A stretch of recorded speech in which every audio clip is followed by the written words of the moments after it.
ناظرین کرام السلام علیکم۔ ہالینڈ کے جناب حاجی عبداللہ اشرفی جو حضرت سرکار کلاں علیہ الرحمہ کے مرید ہیں اور ہر سال ہالینڈ سے اس میں شریک ہونے حاضر ہوتے ہیں، ان کا بیان ہے کہ میری بچی سخت بیمار تھی، ڈاکٹروں کے علاج سے مایوس ہو گیا۔ آخر میں ڈاکٹروں نے یہ کہا کہ اس کے گردے کا آپریشن کروانا ہوگا۔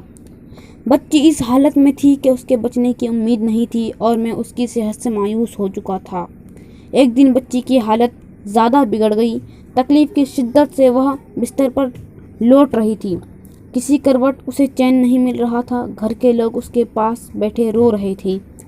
میں نے نا امیدی کے عالم میں آبدیدہ ہو کر اپنی اہلیہ سے کہا، اب اس کے سوا کوئی چارہ نہیں نظر آتا کہ ہم اپنے پیر و مرشد کے فیض و کرم پر بھروسہ کریں اور اس پریشانی میں انہی سے فریاد کریں، یقیناً وہ ہماری فریاد سنیں گے اور ہماری مدد فرمائیں گے۔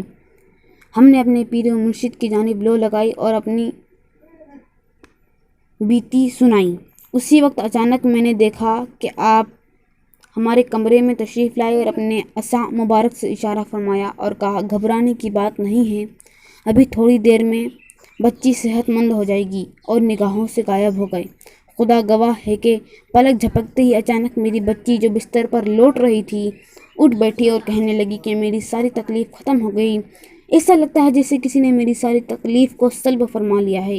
اس کے بعد دن بدن صحت مند اور تندرست ہوتی گئی اور بحمد تعالی آج بالکل ہی تندرست ہے۔ یہ میرے پیر و مرشد کا بہت بڑا کرم ہے کہ ایک آن میں آپ نے میری مصیبت دور فرما دی۔